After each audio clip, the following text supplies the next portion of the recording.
నమస్తే. ప్రభుత్వం ఏర్పడ్డ నాటి నుంచి ఇటు బీఆర్ఎస్ అటు బీజేపీ ఈ ప్రభుత్వం ఎక్కువ రోజులు ఉండేది కాదు, ఈ ప్రభుత్వం తొందరలోనే సమస్యల్లో పడుతుందని చెప్పి ఒక దురదృష్టకరమైన స్టేట్మెంట్స్ టీఆర్ఎస్ బీజేపీ నాయకులు ఇవ్వడం మనం గమనించినాం. మొన్న ప్రజాస్వామ్యయుతంగా ఒక నలుగురు ఎమ్మెల్యేలు బీఆర్ఎస్ మిత్రులు ముఖ్యమంత్రి గారిని ముఖ్యమంత్రి హోదాలో కలిస్తే వాళ్ళతో అంతా ఏంటంటే మీరు పోవడం తప్పు, మీరు ఎందుకు పోయినరు అని చెప్పేసి ఒత్తిడి మేరకు నేను ఏదో ప్రెస్ మీట్ పెట్టినట్టు. కాంగ్రెస్ పార్టీ బీఆర్ఎస్ మాదిరిగానో లేకపోతే ఇతర పార్టీల మాదిరిగానో ఇష్టానుసారంగా ప్రజాస్వామ్య వ్యతిరేక చర్యలు చేయదు. కాబట్టి వాళ్ళు మాత్రం తొందరపడతా ఉన్నారు. నిన్న కేటీఆర్ ఒక మాట అన్నాడు, తొందరలోనే కేసీఆర్ గారిని ముఖ్యమంత్రిగా తెచ్చుకుందామని.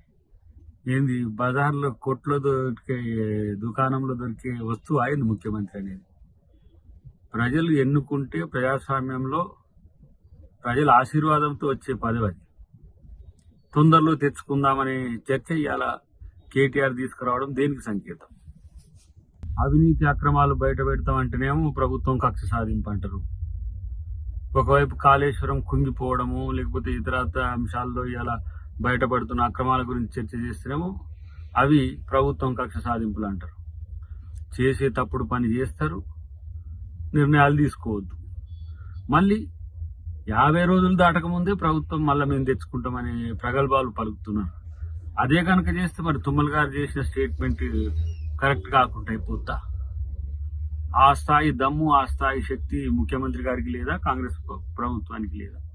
ఇది కేవలం రచ్చను క్రియేట్ చేసి వాళ్ళ మీద జరుగుతున్న ప్రచారము, వాళ్ళని పట్టించుకొని తీరును పక్కన పెట్టాలని ఎత్తుగడే కనబడుతున్నది దీంట్లో.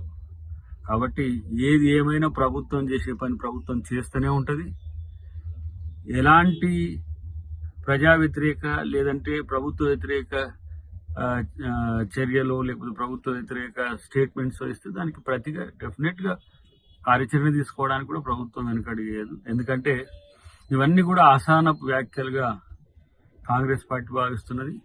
ఇక దాని మీద ఎలాంటి భవిష్యత్తులో ఎలాంటి పరిణామాలు ఉంటాయనే విషయంలో వేచి చూద్దాం. బట్ ప్రజాస్వామ్యయుతంగా మలగాల్సిన అవసరం రెండు విపక్షాలకు ఉన్నాయి, బీజేపీ బీఆర్ఎస్ కానీ తెలుసుకుంటే మంచిది. తర్వాత మా వాళ్ళు చేసే స్టేట్మెంట్స్ కూడా ఇప్పుడు కౌంటర్ చేయాల్సి వస్తుంది. మా నాయకులు చేసే స్టేట్మెంట్స్ కూడా ఇప్పుడు గేట్లు తెరిస్తే 30 మంది ఎమ్మెల్యేలు వస్తారనేది మా తుమ్మల గారు చేసిండ్రు అనుకోండి. మీరు చేస్తుండ్రు కాబట్టి ప్రతిగా చేయాల్సి వస్తుంది. ఆ మేరకు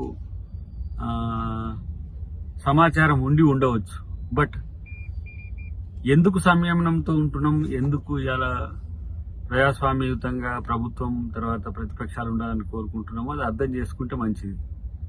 ఏదో కేటీఆర్ ఇస్తేనో కేసీఆర్ ఇస్తేనో లేకపోతే బీజేపీ మోడీ ఇస్తేనో వచ్చిన ప్రభుత్వం కాదు. ప్రజలు ఎన్నుకున్న ప్రభుత్వాన్ని గౌరవించాల్సిన అవసరం ఉంది.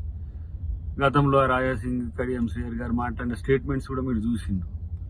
ఒకవేళ మీరు విపక్షంలో ఉండి ఇలాంటి పిచ్చి ప్రేలాపనలు చేస్తే అధికారంలో ఉన్న పార్టీ ఆ మాత్రం సోయితో ఉండదా?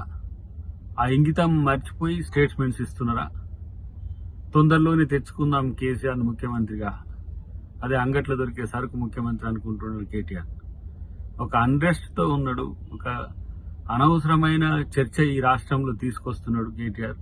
ఆయన టీం చేస్తున్న ఆగడాలు కాంగ్రెస్ పార్టీ ప్రభుత్వం చాలా నిశితంగా గమనిస్తున్నది.